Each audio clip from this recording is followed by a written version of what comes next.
Amada congregação do Senhor Jesus Cristo, hoje nós iremos ouvir uma pregação dando continuidade à exposição do nosso catecismo no dia do Senhor 40.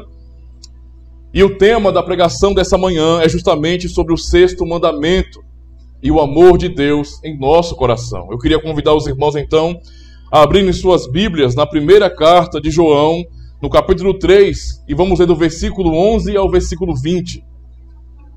Primeira carta de João, capítulo 3, do versículo 11 ao 20.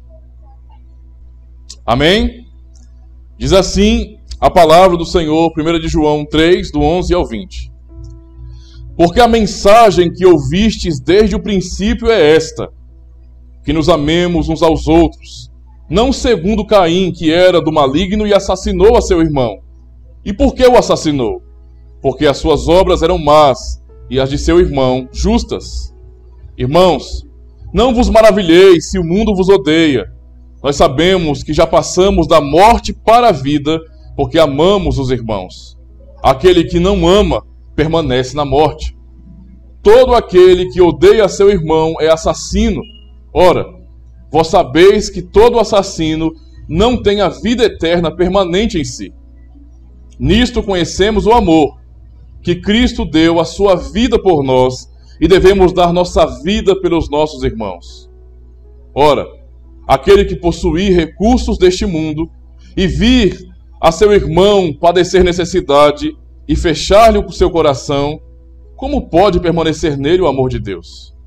Filhinhos, não amemos de palavra nem de língua, mas de fato e de verdade. E nisto conheceremos que somos da verdade, bem como perante ele tranquilizaremos o nosso coração. Pois se o nosso coração nos acusar, certamente Deus é maior do que o nosso coração e conhece todas as coisas. Até aqui, meus irmãos. Eu quero ler também os textos, as perguntas e respostas do dia do Senhor 40. São importantes demais para a nossa reflexão. Pergunta 105 diz bem assim: o que Deus exige no sexto mandamento? Resposta: que eu não devo, por mim mesmo ou através de outros, desonrar, odiar, injuriar ou matar o meu próximo por pensamentos, palavras ou gestos, e muito menos por ações. Antes devo fazer morrer todo o desejo de vingança. Além disso, não devemos fazer mal, não devo me fazer mal, nem me expor levianamente ao perigo. Por isso também o governo empunha a espada para impedir homicídios. Pergunta 106. Mas esse mandamento fala somente de matar?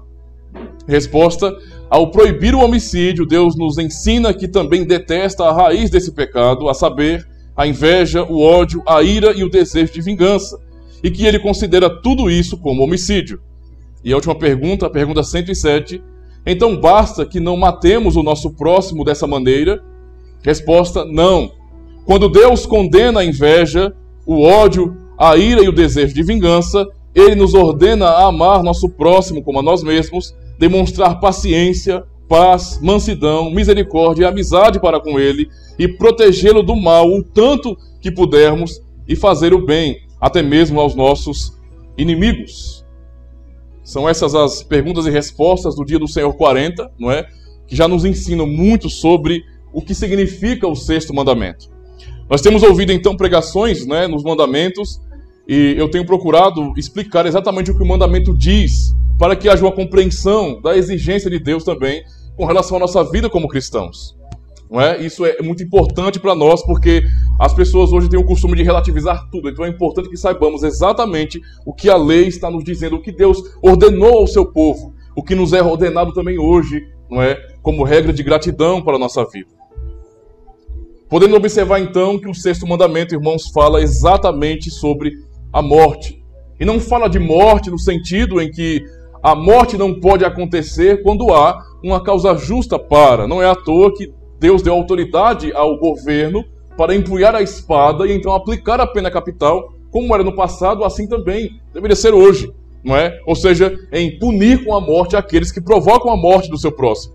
O governo tem essa autoridade, Mas o mandamento não fala sobre isso. O mandamento fala justamente sobre assassinato.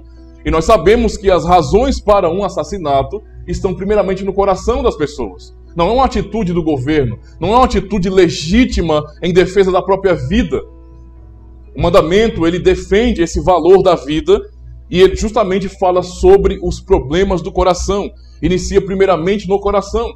Então toda a raiz, não é, que leva ao assassinato é algo detestado por Deus e é um descumprimento do sexto mandamento. Observando então a nossa sociedade de hoje, nós sabemos que muitos homicídios acontecem. Estamos em um país onde os números de assassinatos, não é, são enormes, são gigantescos. Há quem diga que nosso Brasil é um país que vive em uma guerra não declarada. E se você vai analisar estatísticas, não tem como negar isso, porque realmente é algo terrível. Realmente muito terrível, não é? E é tão terrível que parece que as pessoas até se acostumaram com isso. Até se acostumaram. Entendam a situação. Observando a situação do Brasil atual sobre quarentena, sobre pandemia, estamos já declinando disso, graças a Deus, mas o Brasil todo se apavorou diante de um vírus. Tudo bem, tem que haver cuidado, com certeza. Nós não podemos ser imprudentes, não é? Mas temos que respeitar a vida, não só nossa, mas também dos outros. Mas parece que as pessoas acabam entendendo que o vírus atual, ou qualquer outra doença, é muito mais letal do que a realidade do ódio neste mundo. E na verdade não é. Dá até a impressão que o nosso país é um país pacífico, é um país onde há respeito mútuo, e o único problema atual é o vírus. E não é assim. Nós temos estatísticas terríveis de assassinatos em nosso país. Quando às vezes assistimos algum documentário norte-americano sobre crimes, sobre polícia, não é? Por exemplo, a Polícia Federal investigando crimes, mostrando aqueles serial killers ou os psicopatas que existem pelo mundo. Eu, quando converso sobre isso e assisto alguma coisa assim, eu não fico impressionado, porque se lá acontece esse tipo de coisa, eu estou acostumado a entender que em nosso país nós vivemos em um verdadeiro paraíso de psicopatas. Ou seja, aqui é o que mais tem, parece. Porque não tem sentido tanto assassinato no país. Como é que as pessoas se matam assim tão fácil? Como é que as pessoas, por causa de poucos centavos, matam as outras? Como uma coisa como essa? Ou seja, isso não é uma coisa normal, não é? Isso realmente é, muitas vezes, a legitimação do mal por parte de instituições que não combatem esse mal e aceitam e legitimam. Ou seja, vivemos em um mundo, irmãos, onde a morte, na verdade, é o quadro comum que todos conhecem. Ninguém está revoltado quando naturalmente a morte chega, não é? Quando nós observamos pessoas que morrem por velhice ou por alguma doença, parece que as pessoas têm uma certa... elas se conformam um pouquinho com isso. Mas quando observamos pessoas o tempo todo sendo assassinadas, crimes terríveis acontecendo, sejam sequestros, não é? E tudo mais relacionado a isso, nos mostra que, para o mundo, a vida não tem valor. E tanto é sem valor a vida para o mundo, que governos, que instituições, que grupos sociais, que até cristãos, dizendo serem piedosos, não é? São contra penas máximas. Parece uma coisa contraditória. Eu preciso explicar sobre isso, porque parece que quando um cristão diz bem assim, ora, eu sou a favor, sim, de uma pena capital. Ou seja, em minha opinião, como cristão, pelos princípios bíblicos, não é? Alguém que é um psicopata assim e que mata as pessoas e que assassina as pessoas deveria receber uma pena equivalente ao que ele comete. Ou seja, deveria também receber a pena capital. Não a população deliberadamente matar alguém, mas o governo deveria empunhar a espada e fazê-lo. E alguém pode pensar bem assim, misericórdia, esse pastor não é um ditador, esse pastor é um nazista, é um fascista, essas coisas que já são modinha em nosso país. Não é? Esses linguajados, esses termos que as pessoas usam sem saber nem o que significa. Parece que isso não é piedoso e que isso não reflete amor, mas é totalmente ao contrário. O mesmo Deus que nos deu esse mandamento mandou punir com morte aqueles que não amam a vida. Ou seja, aqueles que querem destruir a vida devem ser interrompidos para que não destruam a vida. Isso nos mostra como o mandamento realmente ensina o que é o amor, muito diferente daquilo que o mundo pensa hoje. O mundo, então, é um mar de hipocrisia muito grande, não valoriza a vida humana de jeito nenhum, e é por isso que esses psicopatas continuam à solta, fazendo o que querem na nação. Porque não há amor verdadeiro. E é justamente disso que esse mandamento trata. Quando perguntamos, então, nossa, por que tudo isso, então? Né? Qual é o grande problema? Porque tem alguma coisa errada nesse mundo, então por que isso acontece? Por que a vida não é valorizada? Porque as pessoas falam de paz, falam de respeito, mas na prática isso não acontece. Por quê? E não é muito difícil de compreendermos, basta observarmos as primeiras páginas da Bíblia, não é? Nós temos Gênesis 1 e 2 como o relato da criação, e em seguida, não é, nós temos justamente a partir da criação, não é, o pecado do homem. Adão, nessa dinâmica da criação, foi aquele que foi praticamente o maior de todos os assassinos, não é? Ele matou a si mesmo, a sua esposa e a todos os seus descendentes com a sua atitude, com o seu pecado, trouxe morte ao mundo. E não demorou muito tempo, bastou nascer filhos para que eles pudessem ver as consequências mais objetivas do pecado deles. O Senhor disse que eles morreriam, não é? Talvez alguns não entendam o que isso significa, mas significava dizer justamente isso, que a morte faria parte desse mundo agora. E é por isso que logo na família deles, né, entre seus filhos, havia um que tinha esse ódio no coração. O assassinato tem como base justamente o ódio, não é? Justamente aquilo que está intrínseco do coração humano, a maldade, a inveja. Ou você não suportar ver alguém prosperando, por exemplo. E você não suportar ver alguém fazendo o que é certo. É estranho, mas parece que o certo neste mundo incomoda. Incomoda. Não é à toa que as pessoas são tão suscetíveis ao erro. Elas se submetem ao erro porque elas não querem ser censuradas por fazer o que é certo. É engraçado, irmãos, e até estranho, mas, na verdade, o mal parece que dá orgulho às pessoas e o bem dá vergonha. O bem é uma coisa vergonhosa. Analisem o comportamento da juventude de hoje. Por exemplo, é simples entender isso. Os jovens, não é, aprendendo isso em suas escolas, eles parecem que têm orgulho de serem irreverentes e desrespeitosos, até com os mais velhos. Mas quando você fala obedeça os mais velhos e honre-os, eles têm vergonha de fazê-lo. Eu poderia dizer isso é estranho, porque pela lógica da lei é estranho. Mas infelizmente é a natureza humana hoje, pós-queda. E isso significa morte. Não é? Para fazer o mal tem um monte de homem aí. Tem os machões, né? Os machões que fazem o mal. Mas para fazer o bem, as pessoas são covardes. Não é? Isso nos mostra algo realmente muito profundo sobre essa situação do sexto mandamento, né? Com relação ao amor. Porque esse é o tema da pregação dessa manhã. É justamente o sexto mandamento, o amor de Deus em nosso coração. É disso que se trata o mandamento. De amor. E observando a atitude de Caim, não é, em matar o seu irmão, basta observar o texto. A razão, e o próprio texto de João que nós lemos aqui diz isso.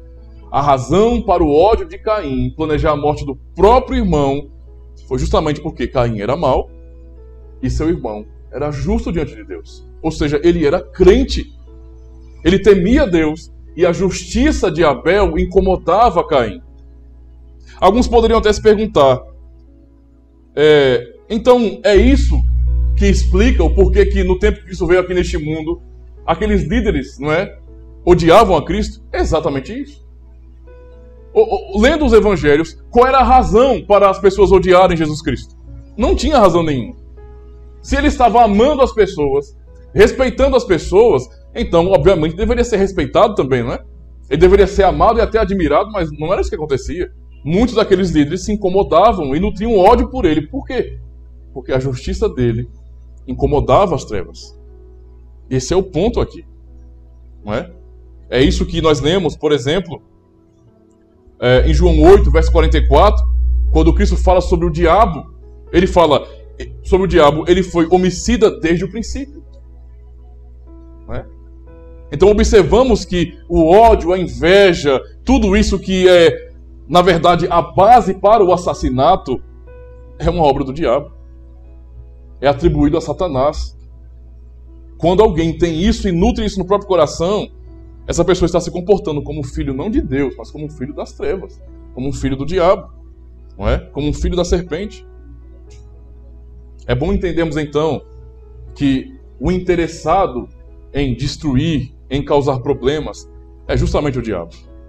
A situação que acontece no mundo hoje, das pessoas se odiarem e procurarem realmente humilhar as outras, tudo isso é o desejo do diabo.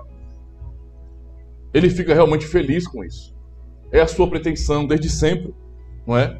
Tentar para as pessoas pecarem, para as pessoas blasfemarem, para as pessoas se odiarem. É o desejo dele. Não é? E ele não é essa figura que as pessoas têm em sua mente. Essa figura que é tão gritante, não é? Tão gritante. Em nossa cultura, o diabo é muito gritante.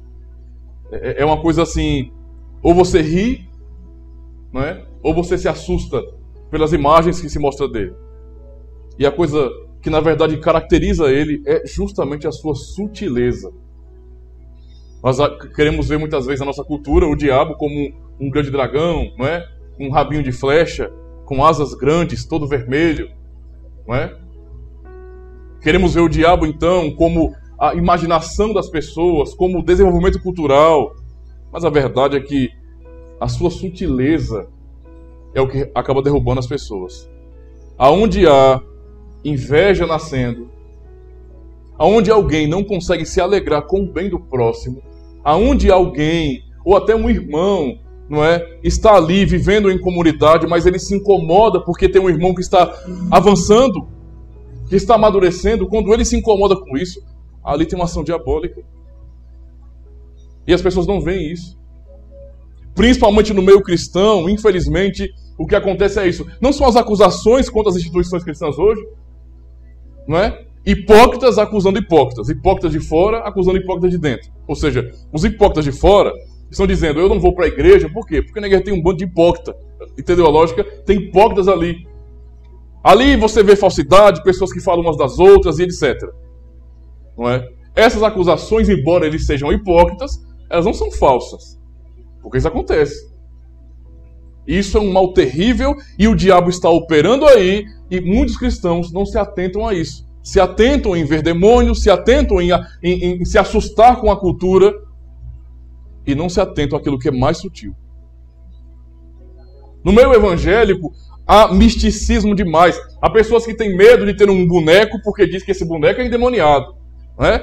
Eu estava assistindo essa semana com minhas filhas um canal lá no YouTube e estava falando sobre a lenda do fofão, né? Porque às vezes eu fico tirando onda com elas e botando fofão. Só pra ficar... Eu sei que ela não gosta, então eu boto só pra pirraçar. Porque é engraçado. Mas, ali, naquele momento, estávamos assistindo um videozinho então falando sobre a lenda do fofão. Não é? E eu fui lembrando de algumas coisas. Que quando mais jovem, eu ouvia muitos crentes dizerem isso. Não é? Que ali era um boneco que foi feito pacto com o diabo, então quem tem aquele boneco está amaldiçoado. Você não pode ter um sapo de pelúcia porque sapo é usado na macumbaria, não é? Você não pode ter nada. As pessoas se focam nessas coisas e naquilo que é mais sutil não prestam atenção. E é aí que o diabo derruba essas pessoas. Entende? Tudo isso são coisas culturais, são brincadeiras, são tolices, bobagens. Entretenimento é só isso. O que é mais perigoso na ação do diabo é justamente o que ele gera, que são as contendas, que Deus abomina, que afasta as pessoas, que impede com que a igreja seja conhecida como sendo realmente a igreja do Senhor. O que Cristo ensina sobre, por exemplo, o sexto mandamento, aplicando a questão do amor? Que o mundo vai conhecer que nós somos discípulos de Cristo pelo amor que nós praticamos. Não é de outro jeito. Entende? A sutileza, irmãos, é a estratégia do diabo.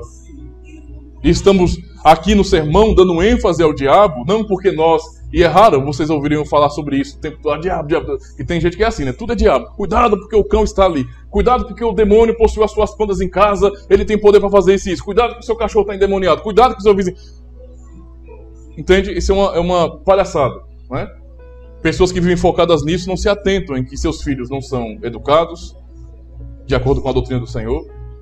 Pessoas que se prendem a isso não têm um bom casamento porque vê cão em tudo, não é? E não percebem o diabo atuando no seu próprio relacionamento em casa. Ele está ali expulsando demônios, mas ele não consegue ter um bom contato com sua esposa, amizade com sua esposa. Vive brigando. Ou com seus filhos, não são amigos de seus filhos. Não podem ouvir os seus filhos, mas ele vê demônios. É o irmão Constantine, não é? A vida dele é atacar. É uma figura. Eu não consigo entender como as pessoas vivem desse jeito. E não percebem exatamente a sutileza do diabo em atacar. A ênfase nisso agora não é para que venhamos olhar para o diabo. Não é? A nossa preocupação não tem que ser essa, não. Não dá ênfase a ele. Mas Cristo nos ensina a vigiar e a compreender que quando pessoas estão agindo assim, nutrindo inveja, nutrindo contendas entre si, elas estão agindo como filhos do diabo. Esse é o grande problema. É muito fácil, como os fariseus pensavam, dizer que não descumpriam o sexto mandamento porque não estavam assassinando ninguém. Veja, observe a minha ficha criminal. Eu jamais, assassinei alguém. Eu estou limpo. Olha a minha ficha. Ora, a Constituição nossa não salva ninguém, não. Isso não significa muita coisa. Nem tudo que está na Constituição é o certo realmente. É o que foi decidido no Estado. Mas aquilo que for contra os princípios da lei de Deus é rejeitado. Não é? Nossa Constituição ensina que não se pode aplicar a pena capital no Brasil. Ela está certa? Não. Não está certa. Ela legitima o mal e o ódio e o assassinato quando impede com que pessoas que fizeram um mal tão grande sejam punidas devidamente. Aqui aprendemos na carta de João que aquele que odeia a seus irmãos, e odiar não é você dizer bem assim, eu tenho ódio de você, né? Isso é muito óbvio, na verdade. Eu tenho ódio, eu não suporto ver a sua cara. Não é isso, não. Tem gente que pode ser até assim, mas no geral o ser humano é hipócrita. Então a gente não vai ficar falando esse tipo de coisa na cara dos outros. Difícil, né? Então é a nossa atitude com relação ao nosso próximo. É o não se importar com a vida do nosso irmão. Isso é característica de quem odeia. Quando nós não queremos o bem, a gente não fica no muro. Não existe negócio de neutralidade, não. Não existe nada neutro, não. Quando eu não quero o bem, necessariamente eu quero o mal. É assim que funciona. Então, nós aprendemos aqui no texto que aquele que odeia seus irmãos é um filho do diabo. E veja como isso é importante para nós. João está exortando a igreja a não reparar apenas no mundo. Olha o ódio no mundo, não é? Percebam a morte no mundo, o assassinato no mundo. É fácil porque isso é muito gritante para nós. Olhamos para nós mesmos e vemos perceber se esse mesmo ódio, a inveja, a raiz do assassinato também não está sendo gerado em nosso coração. Porque se estiver, nós não estamos sendo diferentes do mundo. Deus odeia não só o assassinato, mas a própria raiz do assassinato. Porque antes de alguém literalmente assassinar alguém, essa pessoa primeiro odeia. É o caso de Caim e Abel. Ele odiou seu irmão. Caim odiou seu irmão e a única justificativa que ele tinha, a única razão em seu coração era a inveja. Ele sabia que ele era mau, que ele era injusto e sabia que seu irmão era fiel a Deus. Isso não é difícil de compreender. Observamos já nesse início, por exemplo, o próprio princípio de culto. Capítulo 4 de Gênesis, Caim e Abel, em um período, um término de um tempo, ali, eles vão oferecer então sacrifícios a Deus. Abel, segundo o que aprendeu com seu pai Adão, porque ele era um crente, ofereceu a Deus sacrifício. A questão não é somente a motivação do coração, é a motivação e a obediência. E ele obedeceu a Deus oferecendo sacrifício.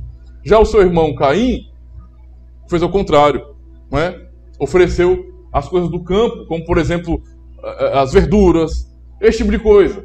Veja, isso não tem a ver simplesmente com porque Deus ele fez acepção de pessoas ali. Não, a ordem de culto é derrame sangue, tem que haver sacrifício. Entende a situação? Tem que haver sacrifício para que haja aproximação. Abel obedeceu isso porque era crente, Caim não. Ou seja, a justiça vista na vida de Abel como um servo de Deus incomodou o seu irmão. O texto de Hebreus 11, verso 4 nos diz bem assim: pela fé, Abel ofereceu a Deus mais excelente sacrifício do que Caim, pelo qual obteve testemunho de ser justo, tendo a aprovação de Deus quanto às suas ofertas. Por meio dela também, mesmo depois de morto, ainda fala. Ou seja, a vida de Abel foi um testemunho de fé. Abel foi justificado pela fé. E a fé que a Bíblia ensina, como não é uma palavra, não é um discurso, mas ela é a própria obediência, estava ali demonstrado na adoração que Abel prestou ao Senhor. E isso incomodou terrivelmente Caim. Caim então se mostrou naquele momento ser um filho do diabo, não é? Ele chegou a fazer exatamente aquilo que o diabo gosta. Ele matou seu irmão. Isso é uma reflexão importante para nós, porque ele chegou a matar seu irmão. Caim matou seu irmão porque suas obras eram más. João capítulo 3. Depois que todo mundo lê, parece que João só tem até o versículo 16, né?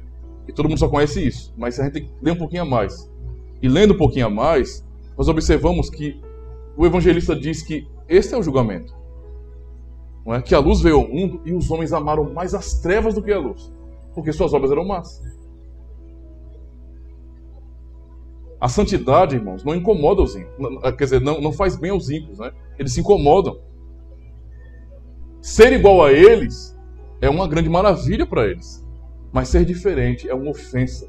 Porque quando nós fazemos o que é certo, fica manifesto que eles estão fazendo o que é errado. E isso incomoda. É o que a luz faz. Não é? E foi isso que Abel fez. O que é certo. E o que ele fez como certo manifestou o pecado de Caim, e Caim o odiou. Ou seja, isso tem muito a ver primeiramente com o nosso coração, não é? Com o nosso coração. Caim não tinha a vontade de adorar a Deus, não é? Ele não tinha a vontade de exaltar ao Senhor, sendo fiel a Ele, como seu irmão. E cada vez que ele via seu irmão sendo fiel, cada vez isso o incomodava. Acontece uma coisa no meio cristão que é estranha. Eu aprendi um princípio na minha vida, que é o seguinte: eu não quero me incomodar se alguém for mais santo do que eu. Irmãos, Deus age na vida de cada um da maneira como Ele quer. E é notório que no corpo cristão, como um todo, irmãos estão amadurecendo mais rápido, outros são um pouco mais vagarosos, mas Deus está conduzindo o seu povo como Ele quer. Na linha de chegada, todo mundo vai chegar, não se preocupe não. Nós somos crentes no Senhor. Somos seguros nele e não no que nós fazemos. Mas há maturidade. Há crescimento na vida de alguns irmãos. E nós aprendemos com um radicalismo estranho que, na verdade, toda atitude de obediência é hipocrisia. O evangélico brasileiro aprendeu a chamar de legalismo qualquer coisa. Parece esquerdista dizendo que tudo que se faz contrário às ideias deles é nazismo, é fascismo. Parece a mesma coisa, porque se você fala, irmão, isso não está certo não, porque a Bíblia não ensina isso. Misericórdia, como esse homem é legalista, agora não pode mais nada. É assim que agem. Não é? É uma revolução estranha que acontece. Ora, estão errados os legalistas? É claro que estão errados. Eles são radicais em praticamente ensinar que você é salvo pela obediência da lei. Mas os que são opostos à lei estão sendo certos também? Não, eles são radicais iguais. Aí você tem, por exemplo, os modelos, né, de comunidades brasileiras. Você tem a comunidade das pessoas que nada pode, porque tudo é pecado. Né? O crente não assiste TV, o crente não se diverte, o crente não vai a canto nenhum. Ele não pode sair para canto nenhum porque tudo é pecado. Tudo é pecado. Né? Misericórdia, tudo é pecado. O crente é obrigado a andar no sol nordestino, meio-dia, com sua roupinha social, não é? Ele é obrigado, porque você está pecando.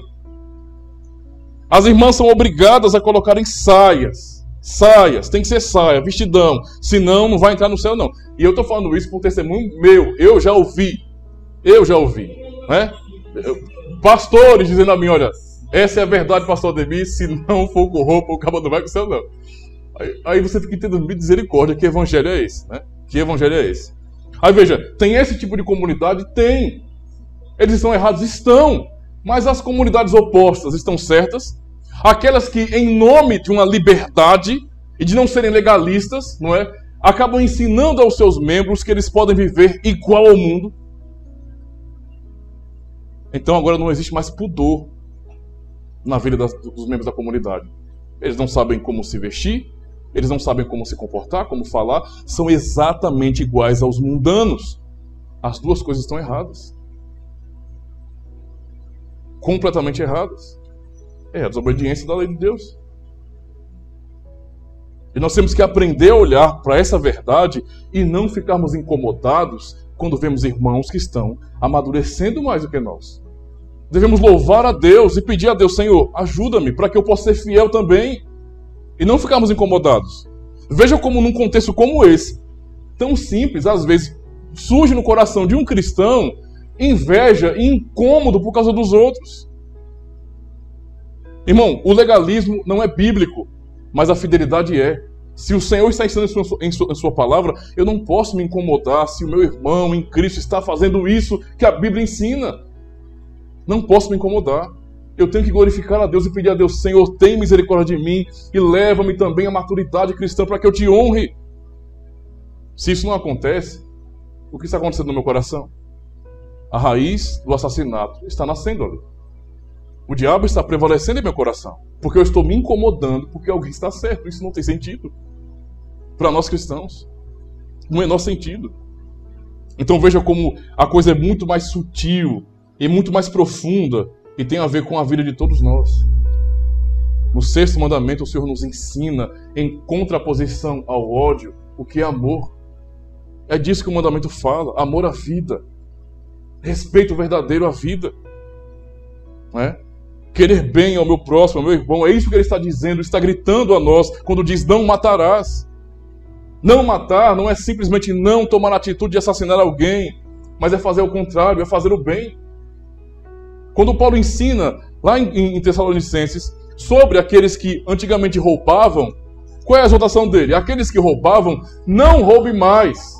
Aquele que roubava, não roube mais. Antes trabalhe com as próprias mãos, não é? Fazendo o que é justo. Para que possa, nesse sentido, também acudir ao necessitado. Ou seja, não é simplesmente parar de fazer aquilo que é errado, mas é começar a fazer o certo. Ou seja, a vida cristã não pode ser uma vida em cima do muro.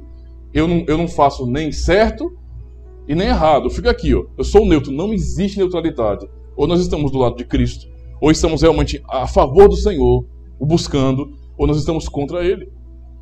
Quem não ajunta, espalha. Essa é a realidade. Não dá para ficar em cima do muro. Não tem como. Então, quando o Senhor nos diz, não matarás, Ele está nos ensinando a amar, nos mandando amar nossos irmãos. Amar nosso próximo, não é? Ou seja, em nosso meio, e nós vamos ser tentados a isso? Sim, naturalmente isso vai acontecer. Mas em nosso meio, não pode ser legitimada a inveja. Não podemos nos incomodar com a santidade. Não podemos nos incomodar com aquilo que é certo. Não pode haver mentiras e ódio em nosso meio. Não é? Cristo nos ensina isso quando explica o 6º mandamento para uma geração que entendia que se eu não assassinar, eu estou bem na fita, né? Eu estou muito bem diante de Deus. Cristo ensina em Mateus 5, verso 21 e 22, ele fala, qualquer que ficar irado contra seu irmão estará sujeito a julgamento. Também qualquer que proferir um insulto a seu irmão será levado ao tribunal, e qualquer que disser louco, não é, corre o risco de ir para o inferno. É o ensino de Cristo. Como é que eu posso amar alguém se eu desprezo essa pessoa? Como é que eu posso amar alguém se eu não estendo a mão para ajudá-la? Isso é uma prova de que nem fé verdadeira há. Ou seja, não matarás é promover a vida. E não simplesmente não matar. Não é? É promover o amor de verdade.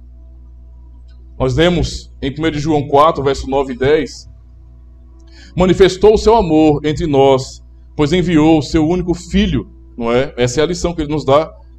Seu filho amado, para que pudéssemos viver por meio dele. Nisto consiste o amor de Deus. Ele enviou seu filho como propiciação por nossos pecados. E nesse sentido, esse 6º mandamento, quando nos ensina, quando nos diz não matarás, está nos ordenando a amar, não de palavras, não de língua, como diz o texto, mas de atitude de verdade. Não é? Eu devo realmente procurar o bem dos meus irmãos. E esse bem, ele dá o exemplo aqui, ele aponta para Cristo. Cristo amou vocês. E como Cristo amou vocês? Se sacrificando por vocês.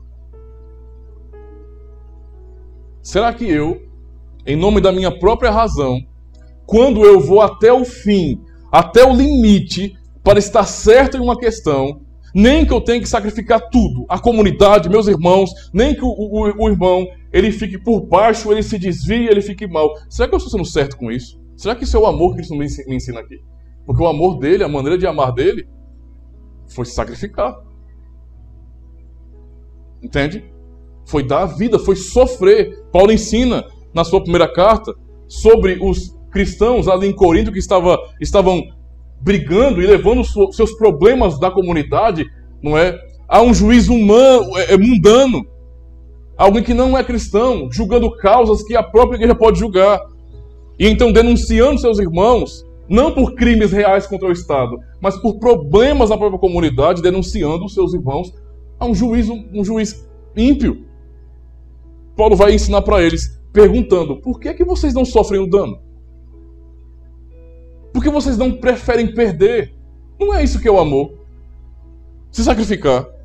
Analise o nosso contexto como família, por exemplo, em nossas famílias. Para quem é pai, principalmente mãe, sabe muito bem que nós pais, nós sofremos por causa de nossos filhos. Nós abrimos mão de muita coisa por causa deles. Isso é traduzido como amor. Ora, essa mesma realidade se aplica à nossa vida como comunidade. Preferir, às vezes, perder, sofrer, para que a igreja, para que meus irmãos não sejam prejudicados. Se eu escolher ir para a batalha e no final pisar no corpo de meu irmão, entendo o que eu estou dizendo, mas saia ali como se fosse o vitorioso, eu não estou amando o Senhor, eu estou descumprindo esse mandamento. Porque o que importa é que eu esteja certo no final, o que importa é que eu sou vitorioso. Às vezes nós queremos, para perdoar e deixar quieto, que as pessoas nos paguem isso. Nós somos perdoados de graça, mas queremos cobrar pelo perdão. Não é? Cristo nos ensina a amar. E esse amor tem que ser um amor realmente deliberado, sincero, fiel, onde eu não me prendo, nesse sentido, às minhas justificativas tolas e egoístas, onde eu não estou preocupado primeiro com minha própria pele, com a minha vida, mas com o meu irmão, não é? Com os nossos irmãos em Cristo. O contrário disso revela exatamente as nossas fraquezas com relação ao nosso próprio coração, não é? De queremos que o nosso nome seja exaltado, de que nós vamos prevalecer no final, e não é esse o propósito de nossa vida. A coisa que impacta o mundo, irmãos, não é que nós possamos dar o testemunho de como nós vencemos os nossos irmãos, como se a nossa luta fosse contra a carne e sangue, e pior, contra nossos irmãos.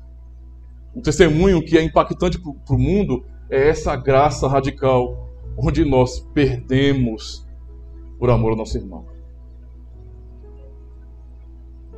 Não é? E eu vou falar isso principalmente para quem é mais jovem. Entendam isso aqui. Não é? Os mais jovens, eles estão com seus hormônios à flor da pele. Eles são inteligentes, eles são fortes, eles têm muitas habilidades. No mundo onde há muita informação, eles aprendem mais rápido. Não é verdade? Tem até aquelas coisas que se fala quando o bebê nasce. Antigamente demorava 8 dias para abrir os olhos. Hoje já nasce assim, ó, já apontando para alguma coisa praticamente. Então, mudou muita coisa. E os jovens de hoje, eles têm acesso a muito mais informação do que os adultos. Mas o que muitos jovens têm feito com o conhecimento que têm recebido? Porque, voltando aos nossos avós, e até alguns pais, eles não tinham acesso à internet, né? A informação era muito mais limitada. Eu lembro ainda, veja, eu nem sou velho assim, mas... Eu sei que algumas pessoas são diferentes, né? Mas eu nem sou velho assim, mas no meu tempo de infância ainda, né? De adolescência, a gente não tinha computador e nem internet. A internet é uma coisa relativamente nova, né? E a gente tinha que ir para a biblioteca, a gente ia para outro bairro, né? Às vezes, para fazer uma pesquisa, tinha que ficar procurando na biblioteca ali. Porque não tinha esse acesso. Hoje em dia, o jovem, ele aprende tudo em um vídeo no YouTube, em um vídeo no Instagram, ele vai para o Twitter, ele aprende tudo muito rápido. Tudo muito bem mastigado, não falta conteúdo, é documento em PDF, é tudo para poder aprender. E às vezes esse conhecimento tão rápido que nós recebemos hoje nos deixa arrogantes, soberbos. E eu não estou falando isso, irmãos, dizendo bem assim, olha, isso acontece com alguns. Não. Eu passei por fases muito difíceis na minha vida por causa disso. O conhecimento é um poder que às vezes nos cega. E nos faz querer estar certos E não importa as consequências que isso vai gerar na vida de ninguém. Mesmo que a pessoa se sinta no final daquela conversa a pessoa pior do mundo, alguém sem nenhum valor, e saia dali completamente humilhado, eu sairei de peito cheio, orgulhoso, porque eu venci. Eu passei por isso. E esse mandamento repreende as minhas atitudes. Porque o amor de Cristo me ensina a não ser assim. E se eu for agir desse jeito, veja, eu estou sendo um fariseu que usava a lei para matar. Que usava a lei não para promover a justiça, pelo contrário, para promover o ódio do seu coração. Era a maneira deles, sabe, se soltarem. O ódio estava no coração deles. Qual é a maneira de você colocar o ódio para fora? Use a lei. É por isso, quando viam pessoas pecando, não aconselhavam, não ensinavam o caminho. Não, eles queriam logo a condenação. Matem logo. Não é? Matem logo. Como no caso da mulher pega em flagrante adultério. Onde estava o homem? Não é? O ódio deles era contra aquela mulher. Mas aquela mulher não adulterou sozinha. Não é possível que ela adulterou sozinha. Isso não tem sentido. Mas ela foi pega, o homem, não é, foi guardado, foi protegido por eles, e então eles quiseram derramar o seu ódio hipócrita naquela mulher. E Cristo cortou as asinhas deles. Não é? Revelou que eles eram adúlteros. Por isso perderam a moral diante do Senhor. Porque eles eram adúlteros. Então como é que pode aqueles adúlteros estarem querendo matar aquela mulher? Não deveria acontecer o mesmo com eles? Se fosse poder aplicar assim? Todos eles largaram as pedrinhas e foram embora porque não tiveram moral diante do Senhor. O ponto é esse, irmãos. Nós não podemos ficar usando a nossa razão para prevalecer. E eu estou citando as pessoas mais jovens, porque é muito tentador para nós, com tanto conhecimento que recebemos, queremos estar certos e prevalecer sempre. Não é? Isso demonstra que nos falta muitas vezes a compreensão do que é o amor, que é justamente o que o 6º mandamento nos ensina. Não é? Que o contrário de matar é amar. Nós temos que amar. Não é? No capítulo 4 ainda da primeira carta de João, no verso 11, nós lemos: Amados, visto que Deus assim nos amou, nós também devemos amar uns aos outros. Deus não nos manda amar sem nos dar exemplo. Veja, Ele pode mandar, Ele é Deus, mas Ele manda e Ele faz para que o vejamos. Ele veio literalmente nos ensinar isso em seu Filho, ensinando o que é amar de verdade, ensinando a estender a mão, não é? A aconselhar em vez de matar. Foi o que Ele nos ensinou. Então, aquilo que nós ouvimos como cristãos sobre amar nossos irmãos não é algo que nós possamos fugir. Eu posso usar a desculpa: não, mas pastor, eu não consigo. Irmão, eu sinto muito. Por mais que às vezes queremos sustentar nossa razão, o mandamento é claro para nós. Não é? E nosso Senhor fez isso. E você não merecia esse amor dele. Por que você quer que seu irmão mereça o seu amor? Ame-o. Não é? 1 de João ainda, pensando versos... capítulo 3, verso 18 a 19. Não amemos, no próprio texto aqui, não amemos nem de palavra, nem de boca, mas em ação e em verdade. E olha o que ele diz: e assim saberemos que somos a verdade. No fim, a nossa atitude de amor, de promover o bem aos nossos irmãos, é uma demonstração para nós mesmos que nós somos da verdade. É por isso que quando nós estamos agindo o contrário, nós podemos ouvir a exortação: você não está agindo como um filho de Deus. Não está agindo. Comece a agir como um filho de Deus. Se revista como um eleito de Deus. E ame. Não é? Aqueles que amam os irmãos estão obedecendo então o 6º mandamento de não matarás. Eles estão em Cristo, não é? Cristo está neles. Essa é a grande verdade acerca desse 6º mandamento. Tais pessoas, por conta do amor, estão cumprindo a lei. Não é? Romanos 13, verso 8, nós lemos bem assim: a ninguém fiqueis devendo coisa alguma, exceto o amor com que vos ameis uns aos outros. pois quem ama o próximo tem cumprido a lei. O fim da lei é isso? Nunca foi outra coisa. É o amor. Não é? É o amor. É a misericórdia. É a consideração real com nossos irmãos. Ainda no verso 10 de Romanos 13, o amor não pratica o mal contra o próximo. De sorte que o cumprimento da lei é o amor. Não é? Por essas pessoas, ou para essas pessoas no caso, não há condenação. Porque quem ama está vivendo de acordo com a lei do Espírito. Quem ama está cumprindo os mandamentos de Deus. Não é? Se olharmos os detalhes do mandamento, vamos nos sentir as piores pessoas do mundo. Mas quando Cristo nos ensina, olha, tudo isso que foi dito, os 10 mandamentos, significou exatamente isso: é amar a Deus acima de todas as coisas e ao próximo como a ti mesmo. Não é uma coisa tão complexa assim, não. Eu sei que vocês não têm condições, não é, de por vocês mesmos manterem essa fidelidade, essa obediência. Mas é para isso mesmo que Ele nos enviou o Espírito Santo. Nós não fomos jogados no mundo com uma lei onde o Senhor está dizendo, olha, eu obedeço, eu vou matar vocês tudinho. Não, nós como povo de Deus recebemos a lei e Cristo rogou ao Pai e enviou a nós o Espírito Santo para nos aconselhar, para testificar em nosso coração que estamos errados, que precisamos realmente amar os nossos irmãos. Não estamos sós. É isso que nós aprendemos nessa lei. E esse amor que a lei exige de nós, ele precisa ser algo visível, tem que irradiar em nossa vida. Não pode ser algo oculto. Não separa amor de fé na Bíblia. Fé e amor tem que ser uma coisa só em nossa vida. Eu não posso dizer que eu creio no meu irmão se eu rejeito, se eu não amo. Se eu não amo é porque eu também não creio em Jesus Cristo. Não é? É isso que Tiago ensina, é isso que o apóstolo João ensina. Esse é o amor, não é, que nos foi ordenado, irmãos. Nós lemos: tendo o amor, saberemos como somos de verdade. E como o texto diz, tranquilizaremos o nosso coração diante de Deus. Nosso Senhor Jesus Cristo, irmãos, não nos deixou então abandonados. E eu queria concluir o sermão dessa manhã, já apenas lendo o capítulo 5 de Romanos, verso 1, assim.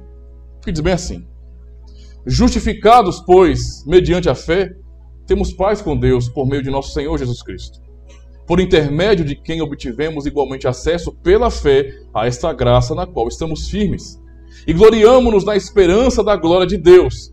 E não somente isto, mas também nos gloriamos nas próprias tribulações, sabendo que a tribulação produz perseverança, e a perseverança, a experiência, e a experiência, a esperança. Ora, a esperança não confunde, porque o amor de Deus é derramado em nosso coração pelo Espírito Santo que nos foi outorgado, que nos foi dado. Ou seja, será que é por isso que o salmista e o próprio João falava da lei, dizendo assim: os teus mandamentos não são pesados? Será que por isso, tanto lá no Antigo Testamento como no Novo, se isso é um problema para algumas pessoas, você vê prazer sobre a lei de Deus, e João dizendo que os seus mandamentos não são pesados? Será que não é porque Deus derramou em nosso coração o Espírito Santo? Seria impossível se estivéssemos sozinhos nesse mundo, mas Ele rogou ao Pai, e Ele nos deu outro Consolador. O Espírito foi derramado em nossa vida, e portanto agora estamos auxiliados. Ele testifica com o nosso próprio Espírito que somos filhos de Deus. O seu amor nos foi revelado e foi derramado em nós. Estamos absolutamente assistidos pelo Senhor, irmãos. Por isso, quando ouvirmos do Senhor, não matarás, não podemos fugir de amar de todo o nosso coração os nossos irmãos. E não podemos dar desculpas para isso, porque o Espírito de Deus opera em nós. A única razão para alguém se manter duro e não amar é se esse não tem o Espírito de Cristo. E como Paulo diz em Romanos 8, se alguém não tem o Espírito de Cristo, esse tal não é dele. Não é? Esse é o mandamento do Senhor. É a única maneira da igreja ser diferente do mundo. Se a gente observa no mundo ódio, rejeição, se observamos toda essa maldade no mundo, a única maneira de brilharmos aqui e sermos diferentes é pelo amor. O mundo é chocado quando aprende a se vingar, mas quando vê a igreja perdoando no lugar da vingança. O mundo é chocado porque o mundo aprendeu a humilhar, a pisar mesmo as pessoas. Se você me faz mal, eu vou até o fim para desgraçar a sua vida. É assim que o mundo aprendeu, não é? Mas quando olha para a igreja e a vê realmente perdoando, quando vê que um irmão, ele tem motivos humanos para difamar o outro, mas ele não faz, ele perdoa e ainda promove a honra do seu irmão, o mundo é escandalizado com isso. Completamente escandalizado. Porque foi isso que escandalizou o mundo. Quando Cristo olhou para aquela mulher pecadora e perguntou: onde estão os seus acusadores? Eles te condenaram? Não. Eu também não te condeno. Vai e não peques mais.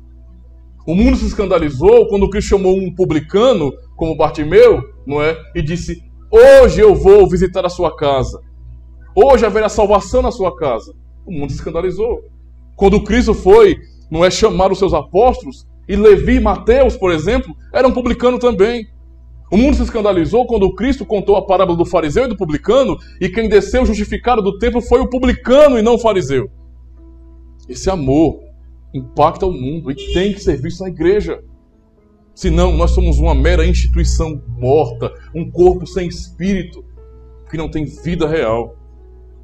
É assim que o Senhor nos ensina, que o amor de Deus, então, que foi derramado em nosso coração pelo Espírito Santo, possa realmente radiar em nossa vida. Para que o bom nome de Cristo seja honrado e possamos ser vistos nesse mundo como discípulos de Cristo, discípulos verdadeiros de Cristo. Porque esse é o amor dele por nós, não é? Um amor que nos ensina que eu não devo matar. Ao contrário, eu me sacrifico por aqueles que eu amo. Esse é o amor do Senhor Jesus. Amém?